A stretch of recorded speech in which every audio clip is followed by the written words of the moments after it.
Selamat datang Bapak-Bapak, Ibu-Ibu, Saudara-saudara di channel Felix Chris. Seperti biasa, kita ketemu lagi kali ini di Felix Story. Sekarang kita akan coba sedikit membuka lagi buku sejarah. Aku yakin kamu sudah tahu di luar kepala, sejarah Indonesia tuh panjang banget dari awal zaman kerajaan-kerajaan, kemudian penjajahan Belanda, penjajahan Jepang. Nah, sekarang kita bakal bahas khusus tentang penjajahan Jepang yang ternyata walaupun cuma 3,5 tahun itu ngalahin periode penjajahan Belanda yang cuma yang 350 tahun gitu. Jadi kalau dibanding itu Jepang itu cuma sebentar di Indonesia, tapi kayak dampak buruknya itu cukup menghancurkan Indonesia. Nah, sebelumnya jangan lupa klik subscribe dan nanti like juga channel ini ya.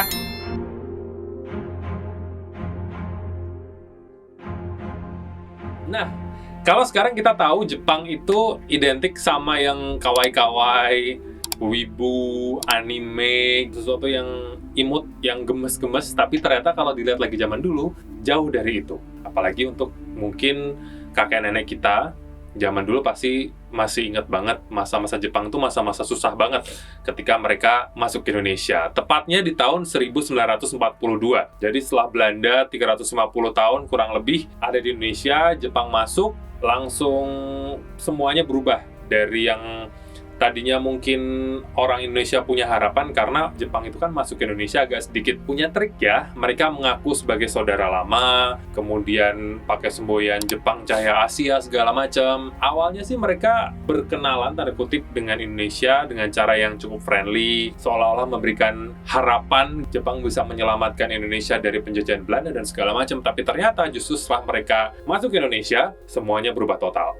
Nah, sebagai saudara tua, Jepang itu waktu itu banyak menjanjikan hal-hal baik untuk Indonesia, termasuk kemerdekaan juga. Nah, tapi ternyata itu nggak berlangsung lama, karena setelah Jepang masuk ke Indonesia, kemudian menduduki Banten, itu semacam persediaan pangan, obat-obatan, semua itu kayak langka. Jadi benar-benar warga Indonesia waktu itu kayak susah banget untuk memperoleh segala macam kebutuhan-kebutuhan pokok. Bahkan kalau orang sakit pun persediaan obat-obatan itu susah diakses, sampai konon katanya orang-orang Indonesia waktu itu tuh hanya mengandalkan akhirnya tanaman-tanaman herbal seadanya gitu, karena obat-obatan yang tadinya ada untuk mengobati orang sakit itu menghilang dari pasaran dan tidak bisa diakses sama sekali.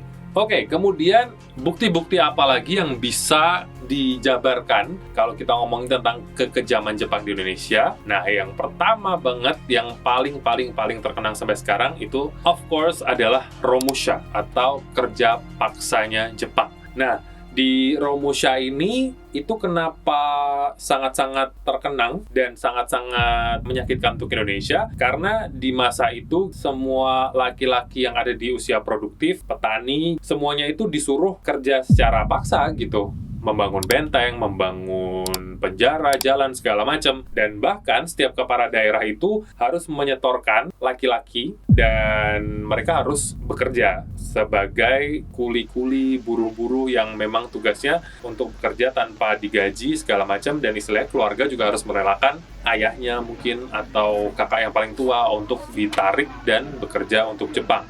Bukan cuma dipaksa kerja secara paksa, bahkan perlakuannya pun bisa dibilang nggak manusiawi. Mereka dikasih seragam, seragamnya pun adalah karugoni, yang banyak kutunya katanya. Jadi kebanyakan mereka udah tersiksa, diperlakukan tidak baik. Bayangin gitu ya, pakai baju karugoni yang gatel, pasti kena kutu segala macam. Udah gitu istilahnya kalau mereka kelihatan capek, dicambuk, disiksa. Nah, jadinya banyak yang akhirnya setelah mereka dibawa Jepang untuk Romusha, para laki-laki ini nggak pulang lagi karena mereka mati sebagai pekerja Romusha.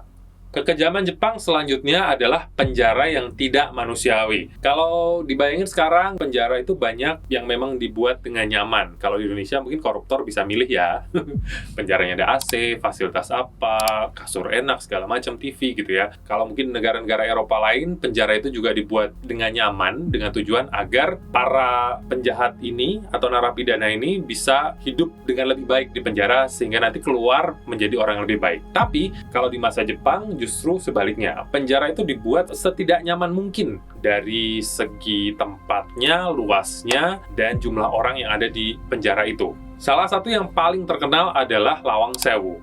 Karena kalau zaman Belanda dulu, Lawang Sewu itu digunakan sebagai kantor kereta api. Tapi begitu Jepang masuk, tempat itu Lawang Sewu itu diubah menjadi penjara. Dan penjaranya pun memang nggak masuk akal gitu. Terdiri dari 2 macam penjara. Yang satu penjara jongkok, yang satu penjara berdiri. Kalau penjara jongkok ini, itu dibuat seperti bak dengan tinggi 50 cm dan para tahanan itu harus jongkok di penjara itu. Dan bukan cuma itu aja, ternyata jongkok, tempat sempit, terus diisi air yang mencapai tingginya itu seleher gitu. Jadi kayak kebayang ya, mungkin dalam waktu yang lama jongkok tenggelam di air, ya mungkin kedinginan, mungkin kena penyakit kulit, mungkin juga akhirnya sesak napas karena banyak orang di situ. Memang nggak masuk akal sih. Kemudian yang kedua adalah penjara berdiri yang berukuran 1 kali 1 meter. Kebayang 1 kali 1 meter? Kalau untuk orang satu berdiri mungkin masih bisa berdiri dengan nyaman ya, tapi ternyata penjara berukuran 1 kali 1 meter ini diisi oleh 8 orang. Itu semua dijejelin ke situ, bukan cuma pribumi tapi juga warga lain gitu. Misalnya kayak orang-orang Belanda, penjahat-penjahat perang, itu dijejelin semua ke ruangan 1 kali 1 meter untuk 8 orang. Udah gitu, di penjara itu pun, penjara berdiri, penjara jongkok, itu perlakuannya juga memang sangat tidak manusiawi karena mereka juga sering nggak dikasih makan, diperlakukan tidak baik, disiksa, dicambuk, dipukul segala macam. Dan istilahnya juga bahkan banyak dari tawanan yang ditahan Jepang itu nggak sampai dieksekusi karena udah mati duluan ketika mereka di penjara karena memang diperlakukan secara tidak manusiawi.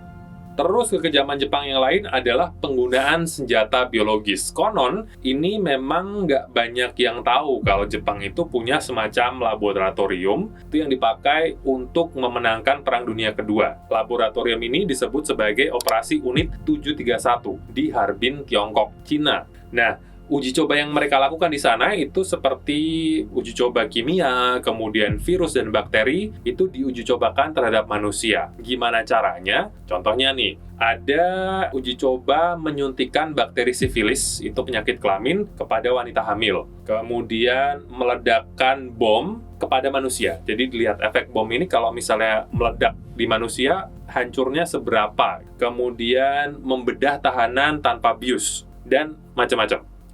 Otaknya nggak ada, otak manusianya tuh nggak ada gitu, kayak nggak masuk akal banget memperlakukan, bahkan kalau kita memperlakukan hewan pun juga akan sekejam itu gitu ya. Kemudian menurut sejarah juga, ternyata bukan cuman warga Tiongkok atau Cina yang menjadi kelinci percobaan Jepang, bahkan warga dari negara lain Asia Tenggara termasuk Indonesia itu juga sempat menjadi kelinci percobaan di Unit 737 ini. Sekitar tahun 1942 sampai 1943, itu bahkan banyak juga ratusan pekerja paksa yang ditemukan dalam kondisi kritis dan menunjukkan gejala tetanus. Nah, berarti memang bukan nggak mungkin mereka memang disuntikan virus atau bakteri tetanus untuk ngelihat mungkin ya reaksinya gimana tetanus ini kalau disuntikan ke manusia.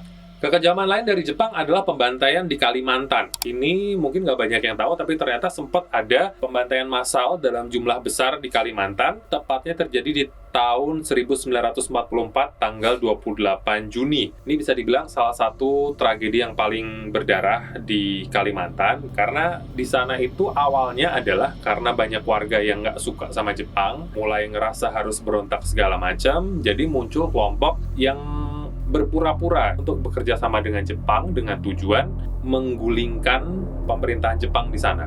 Jadi mereka pura-pura baik dan bekerja sama dengan Jepang. Isinya tuh juga orang-orang pintar, para cendekiawan, politisi, tokoh agama, pokoknya generasi-generasi brilian pada masa itu. Nah, akhirnya Jepang awalnya percaya. Mereka membentuk satu organisasi politik yang bertujuan untuk mendukung orang-orang Indonesia di Kalimantan ini yang mau bekerja sama dengan Jepang. Sampai akhirnya, orang-orang Kalimantan ini yang pura-pura bekerja sama dengan Jepang ini ketahuan, mereka diciduk. Bahkan bukan cuma mereka aja yang tergabung di organisasi ini, tapi juga keluarga, kerabat semua diciduk dan dibantai. Jadi istilahnya ketika itu di tahun 44, semacam satu generasi unggulan Kalimantan waktu itu habis dibabat, dibantai oleh Jepang.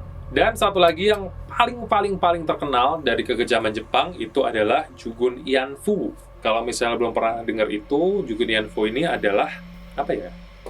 bikin miris gitu, karena ini adalah perempuan-perempuan yang dipaksa menjadi pelacur oleh Jepang. Jadi mereka memang ditempatkan di satu tempat, kemudian tugasnya adalah melayani para prajurit Jepang yang pingin kawin, pingin bersetubuh, dan dipaksa gitu tugas mereka karena memang untuk melayani aja, dibayar juga enggak, dan perlakuannya juga memang nggak manusiawi. Mereka dipaksa melayani, kemudian kalau nggak mau dipukul juga segala macam, dan bahkan para Jugunianfu, penghuni rumah bordil ini juga diberikan kontrasepsi yang tidak aman, tujuannya agar tidak hamil. Wanita-wanita ini nggak hamil, pokoknya gimana caranya mereka tugasnya cuma untuk melayani nafsu prajurit-prajurit Jepang, dan korbannya mayoritas berasal dari Korea, Malaysia, Tiongkok, dan juga Indonesia. Dilansir dari BBC, karena memang perlakuan tentara-tentara Jepang pada waktu itu memang sangat-sangat buruk terhadap Jugunianfu, jadi memang mayoritas dari perempuan-perempuan ini mengalami trauma dan bahkan kerusakan rahim. Dan pemerintah Jepang pun disebut-sebut sudah minta maaf akan kejadian yang muncul atau terjadi di masa Perang Dunia Kedua ini. Tapi walaupun udah minta maaf, tetap aja gitu ya. Kebayang kalau misalnya mereka perempuan atau wanita-wanita Jugunianfu yang masih hidup sekarang, itu membawa trauma yang cukup mendalam. Yang mungkin memang mereka udah tua sih ya, tapi kebayang ya, mereka diperlakukan seperti itu, cuman sebagai pemuas nafsu, udah gitu mungkin dipukul, disiksa, segala macem, udah gitu resiko kena penyakit kelamin juga, resiko rahimnya rusak, dan segala macamnya. Nah, serem ya. Kalau dipikir-pikir, kalau sekarang kita lihat image Jepang yang kawaii gitu kan, imut-imut, tapi dulu mungkin ceritanya beda lagi. Dan dengar sih ya, ada yang bilang juga katanya generasi mudanya Jepang itu bahkan sekarang nggak tahu kalau dulu Jepang pernah sangat-sangat kejam terhadap negara-negara lain. Tapi nggak tahu juga sih. Mungkin kalau kamu punya kenalan teman-teman Jepang, bisa jadi bahan obrolan gitu ya, bukan untuk menjelekkan atau menjatuhkan, tapi untuk sebagai bahan pelajaran sejarah gitu ya, dulu gimana, sekarang gimana gitu. Terima kasih sudah menyimak Felix Story kali ini, dan jangan lupa klik like, dan sampai ketemu di Felix Story selanjutnya. Bye bye.